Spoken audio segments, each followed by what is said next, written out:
வணக்கம். துணை சப்ஸ்கிரைபர்களையும் எல்லா அன்பு உள்ளங்களையும் எனது நண்பர்களையும் வருக வருக என வரவேற்பதில் பெருமகிழ்ச்சி கொள்கிறேன்.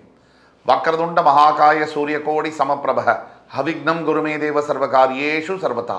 தென்னாட்டுடைய சிவனே போற்றி, என் நாட்டவர்க்கும் இறைவா போற்றி. நண்பர்களே, இந்த புத்தம் புதிய காணொலியில் உங்கள் அத்துணை பெயரையும் சந்திப்பதில் மிக்க மகிழ்ச்சி கொள்கிறேன். இன்னைக்கு நம்ம பேச போகிறது மிகவும் சிறப்பான ஒரு தலைப்பு. எனக்கு மிகவும் பிடித்த ராசியான மகர ராசி, அவங்கள பற்றி தான் பேச போகிறோம். மகர ராசியில் பிறந்த லட்சோப லட்ச நேயர்கள் ஏழரை சனியின் காட்டத்தினாலும் எதிர்ப்புகளையும் அவமானங்களையும் கடந்த 7.5 வருஷமாக மிகப்பெரிய இழப்புகளையும் சந்தித்து நொடிஞ்சு போய் இருக்கக்கூடிய அத்துணை மகர ராசி அன்பர்களுக்கும் இந்த காணொளி ஒரு சமர்ப்பணம். நம்பிக்கை உடையோர் இகழ்ச்சி அடையார். எப்பவுமே நம்பினார் கெடுவதே இல்லை. 30 ஆண்டுகளுக்கு பிறகு மகரம் என்னவா ஆக போறாங்க, என்ன நடக்க போகுது, எது உண்மை எது பொய், எதை எதிர்பார்க்கலாம் எதை எதிர்பார்க்க முடியாது, அதை பற்றி தான் இன்னைக்கு பேச போகிறோம். ஏன் 30 வருஷம்? 7.5 சனி 7.5 இயர்ஸுக்கு அப்புறமா மகர ராசி அன்பர்கள் தாங்குணா துயரங்கள், சொல்ல முடியாத அளவிற்கு மன சுமைகள், வாழ்க்கையே வேண்டாம் என்று கசப்பு உணர்வு, வெறுப்புத்தன்மை, இதையெல்லாம் அனுபவித்து முடிஞ்சு போச்சு. திருப்பியும் சொல்றேன், இதெல்லாம் முடிவுக்கு வரப்போகிறது. இது சத்தியமான உண்மை. ஏன் 30 ஆண்டுகள்? ஒவ்வொரு ராசியிலும் சனி பகவான் 2.5 வருஷத்திலிருந்து 3 வருஷம் வரைக்கும் சஞ்சரிக்கிறார். சுமாராக 12 ராசிகளை கடந்து வர்றதுக்கு 30 ஆண்டுகள் பிடிக்குது. அந்த வகையில் வருகின்ற மார்ச் 29, 2025 அன்று இந்த சனி பகவான் உங்கள் ராசியை விட்டு பெயர்ந்து திருக்கணித பஞ்சாங்கப்படி, அதாவது உங்கள் ராசியை விட்டு பெயர்ந்து கும்பத்தில் தற்சமயம் இருக்கார். ஆல்ரெடி ஒரு 2 வருஷமா கும்பத்திலிருந்து பெயர்ந்து மீனத்திற்கு போகும்போது தான் உங்களுக்கு 100% 7.5 சனி முடிந்ததாக கருதப்படும். உங்கள் ஜனன ராசியை விட்டு 2 வருஷத்துக்கு முன்னாடி அவர் கும்பத்துக்கு போனாலும் முழுமையாக 7.5 சனி விடுபடுவது என்பது அவர் மீனத்துக்கு போகும்போது தான். அப்போ கும்பத்தில் இருக்கக்கூடிய சனி பகவான் 29th மார்ச் 2025 அன்று மீனராசிக்கு போகும்போது உங்களுக்கு 7.5 சனி முற்றிலுமாக முடியும், 100% முடிஞ்சுவிடும். அந்த தருணம் 30 ஆண்டுகளுக்கு பிறகு இப்போதான் வருது. அப்போ உங்கள் வாழ்க்கையில் யாராக இருக்கட்டும், ஒரு 30 வயசு இருக்குது அப்படின்னா நீங்கள் அப்போ தான் பிறந்திருப்பீங்க. இப்போ ஒரு 45 வயசு உங்களுக்கு ஆகுது அப்படின்னா உங்களோட 15 வயசுக்கு முன்னாடி, அந்த 15 வயசு வரும்போது என்ன திருப்பங்கள் ஆச்சோ 15 வயசுக்கு அப்புறமா அந்த திருப்பங்களில் நிறையாவே நீங்கள் எதிர்பார்க்கலாம். அதே மாதிரி உங்களுக்கு ஒரு 55 வயசு ஆகுது, 25 வயசுக்கு அப்புறமா உங்களுக்கு என்ன திருப்பங்கள் ஆச்சோ 25லேருந்து 30க்குள்ள அந்த திருப்பங்களை நீங்கள் எதிர்பார்க்கலாம். அப்படி பல தரப்பட்ட மகர ராசி அன்பர்களுக்கு இந்த சூழ்நிலை, அதாவது வருகின்ற மார்ச் நடக்கவிருக்கின்ற சனிப்பயிற்சியானது முற்றிலுமான விடுதலையையும் முற்றிலுமான ப்ராக்ரஸ், அதாவது முன்னேற்றங்களையும், இது நாள் வரை 7.5 ஆண்டுகளாக சனி பகவானுடைய அத்துணை தண்டனைகளுக்கும் ஆளான உங்களுக்கு மிகப்பெரிய அளவில் பொருளாதார நிலையில் பணவரவில் அதிகரிக்கக்கூடிய தன்மைகளையும், பதவி உயர்வுகளையும், உறவுகள் பிரிந்து ஒன்றாக கூடுவதையும் முக்கியமாக தருவார், தந்தே தீருவார்.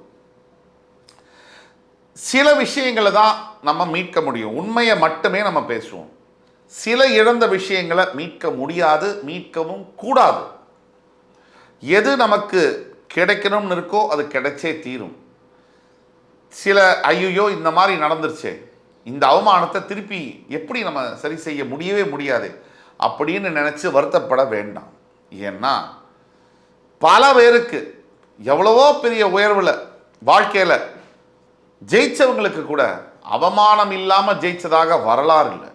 அந்த அவமானம் தான் அவர்கள் போட்ட முதலீடு அப்படின்னு சொல்லலாம்.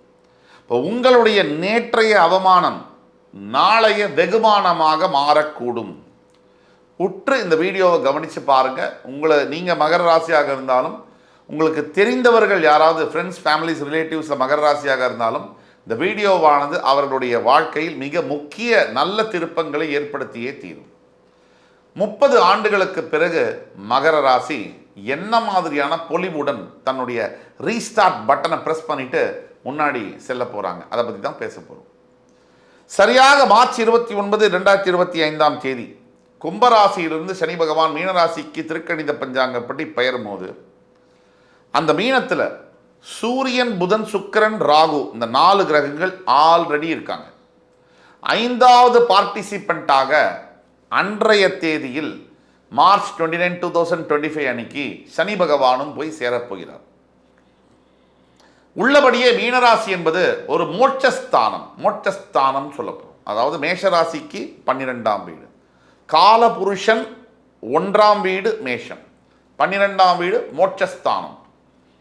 அந்த மோட்சஸ்தானத்தில் சூரிய, புத, சுக்கிரன், ராகு கூட சேர்ந்து சனியும் போய் உட்கார போகிறார்.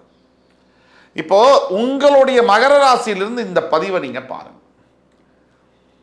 வேதங்களில் சொல்லப்படும் ஜோதிடம், சித்தர்களாக சொல்லப்பட்ட ஜோதிடம், மகான்கள் கொடுத்த வடிவங்கள், இதெல்லாம் யோசிச்சு பார்க்கும்போது ஒரு ராசி என்பது சந்திரனின் அடிப்படையில் வருவது. இந்த சந்திரன் இருக்கிற இடத்துல இருந்து 3ஆம் இடம், 6ஆம் இடம், 11ஆம் இடம், இந்த இடத்துல சனி பகவான் சஞ்சரிக்கும் பொழுது இந்த 7.5 ஆண்டு காலங்கள், 3ல் 2.5 வருஷம், 6ஆம் பாவத்தில் 2.5 வருஷம், 11ஆம் பாவத்தில் 2.5 வருஷம் ஆனது நினைத்து பார்க்க முடியாத ஏற்றங்களையும் உயர்வுகளையும் செல்வ செழிப்பையும் தருகிறது என்பது சான்றோடு நிரூபிக்கப்பட்ட உண்மை. இப்போ அந்த வகையில் பார்க்கும்போது உங்கள் மகரத்திலிருந்து 3ஆம் இடம் என்று சொல்லக்கூடிய உங்கள் ராசிநாதன் உபஜயஸ்தானம், முயற்சிகளை குறிக்கக்கூடிய இடத்திற்கு பெயர்கிறார். அங்கே ஆல்ரெடி யாரெல்லாம் இருக்காங்க? உச்சம் பெற்ற சுக்கிரன் இருக்கார். நீங்கள் உள்ளே போகும்போதே உங்களுடைய பஞ்சமாதிபதி உச்சம் பெற்று உபஜயஸ்தானத்தில் சனியை வரவேற்கிறார், இன்விடேஷன் கொடுத்து. இவங்க கூட புதனும் கூட இருக்கிறார். புதன் நீச்சம் பெறுவார், இருந்தாலும் பக்கத்தில் சுக்கிரன் உச்சம் பெற்றிருக்கின்ற காரணத்தினால அது நீச்ச பங்கமாக மாறும். இன்னொரு விஷயம், இந்த நிகழ்வு நடக்கும்போது, சனி பயிற்சி நடக்கும்போது சரியாக அன்னைக்கு மார்ச் 29 அன்னைக்கு உங்கள் ராசிக்கு 5ஆம் இடத்தில் குருவும், அந்த 5ஆம் இட அதிபதி குருவுடைய வீட்டில், அதாவது சுக்கிரன் குருவோட வீட்டில், குரு சுக்கிரனோட வீட்டில், இது பரிவர்த்தனை பெறுவார்கள். இப்போ உங்கள் பஞ்சமாதிபதி உங்களுடைய டெக்னிக்கலா உபஜயஸ்தானாதிபதியான குருவுடன் பரிவர்த்தனை கொள்கிறார். இது ஒரு முக்கியமான அம்சம். இதற்கு பிறகு உங்களுடைய ராசிநாதன் அந்த 3ஆம் இடத்துல உபஜயஸ்தானத்தில் பஞ்சமாதிபதியுடன் சேருகிறார், இணைகிறார். இது 2. ராகுவும் அங்கே இருக்கார் கோச்சார ரீதியாக, சூரியனும் அங்கே இருக்கிறார். இப்போ சூரிய ராகு இணைவானது எப்பொழுதுமே அரசாங்கம் சம்பந்தப்பட்ட விஷயங்களில் அனுகூலங்களை தரக்கூடிய நிலைமையை கொடுக்கும் பெரும்பாலான நேரங்களில். இப்போ சனி அங்கே சேரும்பொழுது சூரியன் அங்கேருந்து ஒரு மாதம் கழித்து மாறுவார். ஆனால் சனி அங்கே சேரும்பொழுது சனி வலுப்பெறுகிறார். உபஜயஸ்தானத்தில் 3ஆம் இடத்தில் சனி இயற்கையாகவே வலுப்பெறுகிறார், மோட்சஸ்தானத்தில் வலுப்பெறுகிறார். அங்கே பஞ்சமாதிபதி பூர்வ புண்ணியாதிபதி உச்சம் பெறுகிறார் பரிவர்த்தனை யோகத்தில். இவ்வளவும் இருக்கும்போது என்ன நடக்கும்னு பார்த்தோம்னா, முக்கியமாக 30 வருஷத்துக்கு பிறகு முதல்ல 7.5 சனி முடியுதா, இந்த இதனால் என்ன நடக்கும்? மனசில் தெளிவு பிறக்கும், தெளிவான எண்ணங்கள் பிறக்கும். ஏன்னா மனம் என்பது சந்திரன். அந்த சந்திரன் இருக்கிற இடத்துலேருந்து 3ஆம் இடத்துக்கு சனி தாவும் பொழுது மனம் தெளிவு அடையும். எதிர்மறையான எண்ணங்கள் வரக்கூடாது, வராது. 2, தனகாரகனான குரு பகவானுடன் சுக்கிர பகவான் பரிவர்த்தனை ஆகும் பொழுது கோச்சார ரீதியாக பண வரவை ரொம்ப திடீர்னு ஒரு லாட்ரி அடித்தா எப்படியோ அந்த மாதிரியான யோகங்களை தரக்கூடிய கடமையை குரு பகவான் பெறுவார்.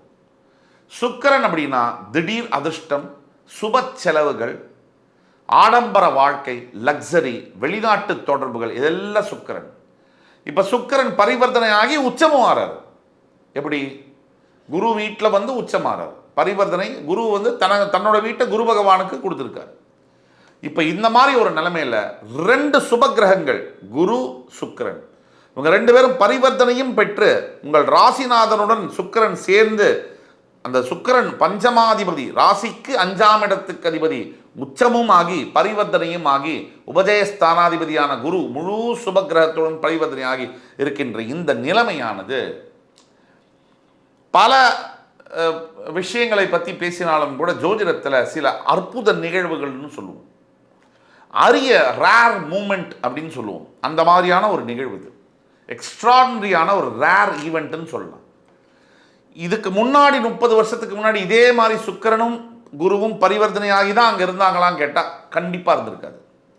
அப்போது இது காலம் கடந்து இன்னும் பின்னால் போகுது. இந்த மாதிரியான ஒரு நிகழ்வு இதுக்கு முன்னாடி எப்போ நடந்திருக்கும்னு சொல்லவே முடியாத அளவிற்கு அது அவ்வளவு ஒரு அற்புதமான ஒரு நிகழ்வு. அதாவது 3ஆம் அதிபதி பஞ்சமஸ்தானத்தில் உட்கார்ந்து பஞ்சமாதிபதியோட பரிவர்த்தனை ஆகுவது, அந்த பஞ்சமாதிபதி உச்சம் பெற்று அற்புதமான யோகங்களை தரக்கூடிய நிலைமையில் உங்கள் ராசிநாதனோட அவ்வளோ ஒரு நண்பர் சுக்கிரன் 2 பேரும் சேருவது என்பது முதல்ல உங்கள் வாழ்க்கையில் இருந்து வந்த கஷ்டங்கள், துக்கங்கள், துயரங்கள் எல்லாம் போகுது 7.5 சனியால்.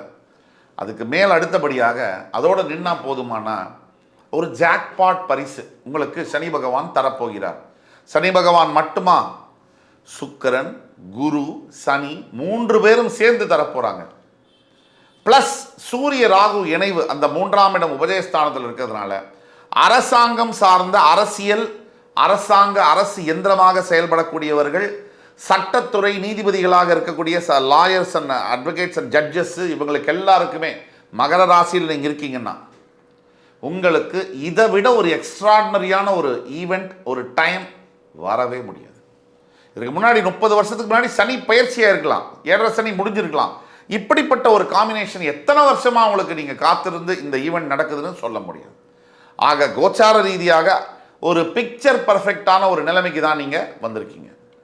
சரியாக மார்ச் 29 29th of March 2025 இந்த நிகழ்வு நடக்கும்போது உங்களுடைய வாழ்க்கையில் மிகப்பெரிய திருப்பங்களை எதிர்பார்க்க முடியும். ஆணித்தனமாக உடனே சில பேர் கமெண்ட்ஸில் வந்துடுவாங்க, ஒன்றுமே நடக்கலை, போவோம், நல்லதை சொன்னால் பொய் சொல்கிறான், கெட்டதை சொன்னால் ஒரே நெகட்டிவ். இப்போ நல்லதும் இல்லாமல் கெட்டதும் இல்லாமல் நடுவில் ஒன்று இருக்க முடியுமா? ஏதாவது ஒரு ஸ்டாண்ட் தான் இருக்க முடியும். அங்கே நம்ம பல அன்பர்கள் கூட கேட்டுக்கிட்டீங்க, கமெண்ட்ஸில் சொல்கிறவங்களெல்லாம் விட்டுருங்க சார், இக்னோர் பண்ணுங்கன்னு. அதுபடியே நம்மளும் இக்னோர் பண்ணிவிட்டு நல்லதை பற்றி பேசுவோம், நல்லதை பற்றி நினைப்போம், நல்லதே நடக்கும். மகர ராசி அன்பர்களுக்கு உங்களுடைய வைராக்கியம் வெற்றி பெறக்கூடிய நாளாக அந்த மார்ச் 29க்கு பிறகு எனி டைம் உங்கள் வாழ்க்கையில் முக்கிய திருப்பங்கள், மிகப்பெரிய அளவில் பண வரவு, பொருளாதார வரவு, பதவி உயர்வு இதில் எதிர்பார்க்கலாம். இரண்டாவதாக திடீர் ஜாக்பாட் லாட்ரின்னு சொன்ன அந்த மாதிரி பெரிய நல்ல ஒரு பாசிட்டிவான விஷயங்கள் நடந்தே தீரும். அதே மாதிரி மூன்றாவது, பிரிந்து போன உறவுகள், கல்யாணமாகாமல் இருக்கக்கூடிய குடும்பங்கள், பிரிந்து 7.5 சனியினால் கணவன் மனைவி பிரிவில் இருக்கக்கூடியது எல்லாம் சரியாகி ஒரு பெரிய மாற்றங்களை உங்களுக்கு தன்னாலவே ஊற்றுவிக்கும். அந்த மாற்றங்கள் தொடர்ந்து நடந்து கொண்டே இருக்கும். அதுதான் அதில் ஒரு பெரிய ஒரு பாயிண்ட். மறுபடி நல்ல விஷயங்கள் நடந்து கொண்டே இருக்கும். நல்லவர்களை சந்திப்பது, நல்ல விஷயங்களில் பங்கேற்பது, இது போன்ற அற்புதமான நிகழ்வுகள் நடந்து கொண்டே இருக்கும். ஆக ஒட்டு மொத்தத்தில் பார்த்தோம்னாக்க இந்த சனிப்பயிற்சியானது 30 ஆண்டுகளுக்கு பிறகு வரக்கூடிய இந்த அற்புத நிகழ்வை நீங்கள் பயன்படுத்தி கொள்ள வேண்டும். அடுத்தபடியாக உங்களுடைய எதிரியான செவ்வாய் உங்கள் ராசிக்கு 6ஆம் இடத்தில் மறைகிறார். எப்போ நீங்கள் கரெக்டாக 7.5 சனியிலிருந்து வெளில வர அந்த சமயத்தில் 29th of March எதிரியான செவ்வாய் உங்கள் ராசிக்கு 6ஆம் இடத்தில் மறைந்திருக்கிறார், மறைந்தே இருப்பார். அதே மாதிரி உங்கள் பஞ்சமஸ்தானத்தில் இருக்கக்கூடிய குரு கரெக்டாக அவர் 5ஆம் இடத்திலிருந்து உங்களுடைய 7ஆம் இடம், அதாவது உங்களுடைய பாக்யஸ்தானம், உங்களுடைய ராசி எல்லாத்தையும் அவர் 5ஆம் பார்வையாலையும் 9ஆம் பார்வையாலையும் பார்ப்பார். உங்களுடைய 11ஆம் இடத்தை 7ஆம் பார்வையால் பார்ப்பார். இதெல்லாம் ஒரு குரு பார்வை என்பதற்கு அளவுக்கு அதிகமான நன்மைகள் உண்டு, கோடி நன்மைகள் உண்டு. குரு பார்வையினால் எதையும் சாதிக்க முடியும், அவ்வளோ நல்ல விஷயம். இதெல்லாம் நேரம் கூடி காலம் கூடி வருது. இப்போ உங்கள் மனசு நம்பிக்கையோடு இருக்க வேண்டும். ஆண்டவனை நீங்கள் இறைவனை மனதார நினைத்து உங்கள் குறைகள், மனசில் என்ன குறைகள் இருக்கோ, எந்த ஒரு மனிதனும் கடவுளாகவே முடியாது, இது சத்தியம். கடவுள் வேணா மனிதனாக வரலாம் அவதாரம் எடுத்து, ஆனால் மனிதன் கடவுளாக இருக்கவே முடியாது. ஆனால் நீங்கள் உங்கள் மனசில் என்னென்ன குறைகள் இருக்கோ, அது ஆரோக்கியம் சம்பந்தப்பட்ட பிரச்சனையாக இருக்கலாம், குழந்தைகளை பிரிஞ்சு நீங்கள் இருக்கக்கூடிய ஒரு மனசு வேதனையாக இருக்கலாம், கணவன் மனைவிக்குள்ளே இருக்கக்கூடிய பிரிவாக இருக்கலாம், குழந்தைகளை பார்க்க முடியலையேங்கிற நினைப்பு கொள்கிற மாதிரி இருக்கலாம், பணத்தினால் ஏற்பட்ட அவமானங்களாக இருக்கலாம், வாழ்க்கை தரம் கீழே வந்திருக்கலாம், எது நடந்திருந்தாலும் நீங்கள் அத்தனையும் மனசில் மனதார அந்த ஈஸ்வர பெருமான்கிட்ட வேண்டிக்கிட்டு நாம் சொல்லக்கூடிய சனி காயத்ரி மந்திரம் யூடியூப்பில் கூகுளில் எல்லாம் இருக்குது, அதை சொல்லணும்.